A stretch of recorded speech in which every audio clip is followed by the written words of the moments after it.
अपने साथी जजेस के साथ, तमाम जजेस को उन्होंने दावत दी और उसको यकीनन उन्होंने डिस्कस किया होगा। और उसके बाद चीफ जस्टिस पाकिस्तान ने इस ख्वाहिश का इजहार किया कि वज़ीर आज़म पाकिस्तान उनसे इस मामले पे कोई गुफ्तगू करे, कुछ मुशावरत करें। तो अटॉर्नी जनरल साहब को पहले कल इन्फॉर्म किया गया और उसके बाद एक चिट्ठी भी मौसूल हुई। तो मामले की संजीदगी को सामने रखते हुए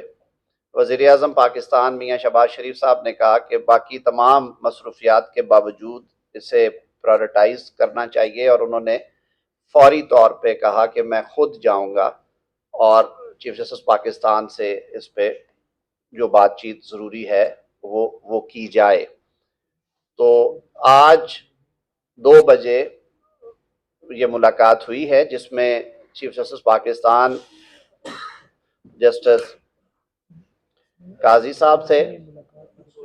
और सीनियर प्यूनी जज जस्टिस मंसूर अली शाह साहब थे। वज़ीर आज़म साहब के साथ अटॉर्नी जनरल साहब और मैंने बतौर वज़ीर कानून इस इजलास में शिरकत की। इस मीटिंग का हम भी हिस्सा थे। 1.5 घंटा जारी रही इस मुलाकात में लाजमी तौर पे जो आज का इशू था उस पर गुफ्तगू हुई, और इसके अलावा भी जो कुछ अहम कौमी मसाइल हैं जिनकी तरफ निशानदेही की वज़ीर आज़म साहब ने, जिसमें जो हमारे फिस्कल मैटर्स हैं, जो टैक्स के केसेस हैं, उनमें बहुत ज़्यादा इल्तवा और ताख़ीर थी। चीफ जस्टिस साहब ने ऑलरेडी मेहरबानी की, उन्होंने बेंचेस इस पे मुकर्रर कर दिए, और वज़ीर आज़म साहब ने ये भी रिक्वेस्ट की कि आप बाकी सूबों के चीफ जस्टिस से भी कहें कि ये क्योंकि मुल्की मईशत के लिए बहुत ज़रूरी है कि ऐसे मुकदमात का फैसला आइन में दिए गए टाइम 6 माह के अंदर होना चाहिए, लेकिन ये साल हर साल से पेंडिंग है और ये सैकड़ों अरबों के केसेस है, उस पर भी हो। आम आदमी तक जो इंसाफ की फराहमी में कोई रुकावटें, डिलेज हैं, उन पर बात हुई। असल बात जो मामला था, इस पे इसकी संजीदगी को सामने रखते हुए मुख्तलिफ पहलुओं पर गुफ्तगू की गई, और ये बात भी हुई कि ये पहली दफ़ा नहीं हुआ। इस तरह की आवाज़ें पहले भी आती रही हैं, अगर आप तारीख में जाएं और झांकें, और इवन रिसेंट पास्ट में जो जस्टिस सिद्दीकी साहब वाला मामला था, जो हाल ही में सुप्रीम कोर्ट ने जिसका फैसला किया, और उससे बहुत पहले भी वज़ीर आज़म साहब ने पॉइंट ब्लैंक ये कहा कि अदलिया की आज़ादी पर किसी किस्म का कोई समझौता नहीं होगा, और हम क्योंकि खुद रिसीविंग एंड पे रहे हैं,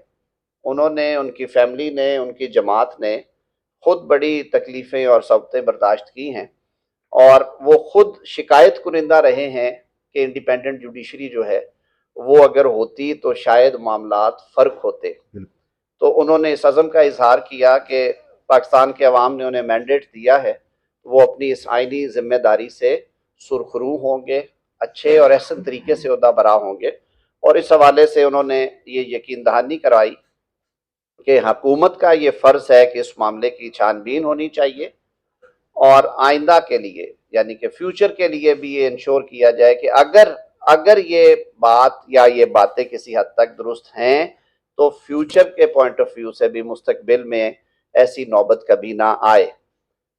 सबसे पहले इस मामले को मेरे ख्याल में इंक्वायर करने की ज़रूरत है, यानी कि इस पर छानबीन होनी चाहिए। तो ये तय पाया कि कल काबीना का इजलास है, जिसमें काबीना का, क्योंकि फेडरल गवर्नमेंट को रिप्रेजेंट करती है काबीना, और इख्तियार काबीना का है कि वो कमीशन ऑफ इंक्वायरीज एक्ट के तहत कमीशन अपॉइंट कर सके। तो कल ये मामला वज़ीर आज़म साहब काबीना के सामने रखेंगे, और कोशिश होगी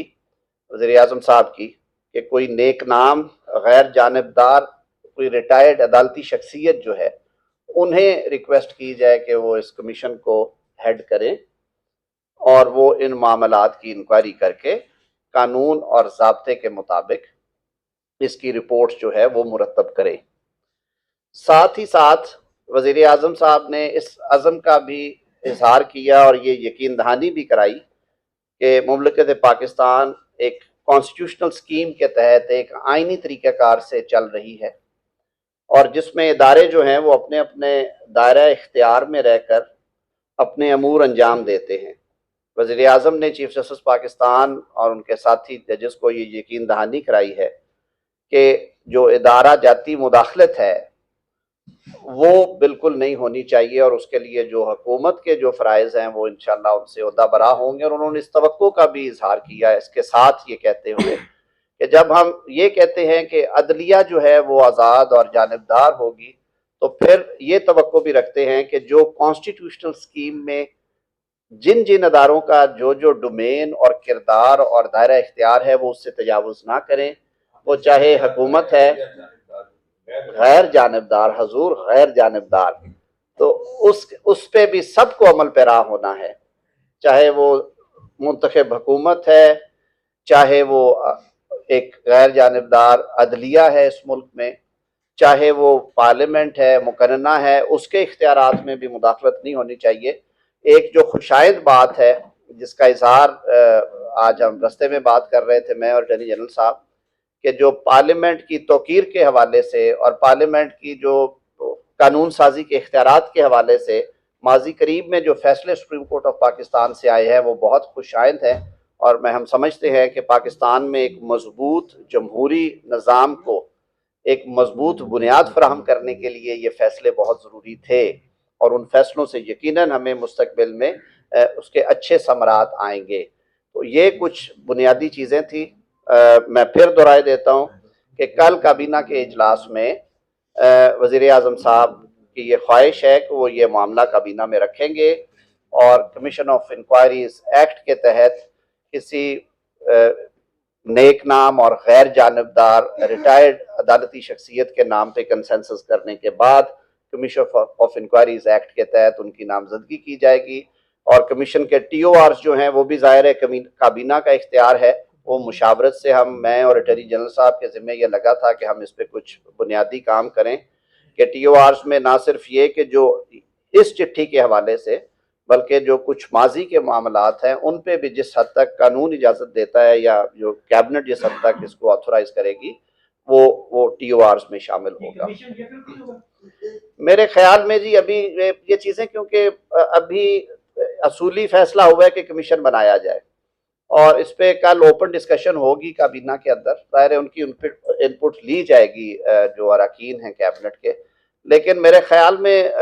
वज़ीर आज़म साहब का जो विजन था कि ये यक रुकनी होना चाहिए ताकि वो बिल्कुल क्लैरिटी के साथ इस पे काम करें, और जिनके ज़िम्मे भी ये जिम्मेदारी सौंपी जाए वो एक मुफस्सल रिपोर्ट जो भी TORs बनाए जाए टर्म्स ऑफ रेफरेंस हो उनके मुताबिक मुरतब कर सकें। और जो लिस्ट में तो आपने पूछे बगैर जो है वो CVP ने जज और दीगर जजेस को नॉमिनेट करके कमीशन बना दिया था, तो वो आपकी गलती थी या आपने अब कुछ अदालत का ऐसा मूव देखा कि हाँ अपना वो जज नहीं दे सकते इसलिए आप कमीशन पे आए? सिद्दीकी साहब, क्योंकि उस वक्त बहुत ज्यादा नाराजगी का इजहार किया गया था, हालांकि हमने तब भी बहुत नेक नाम और गैर जानबदार जज साहब को उसका हेड बनाया था, और उसके साथ हमने सूबों से भी जजेस दिए थे, तो सुप्रीम कोर्ट ने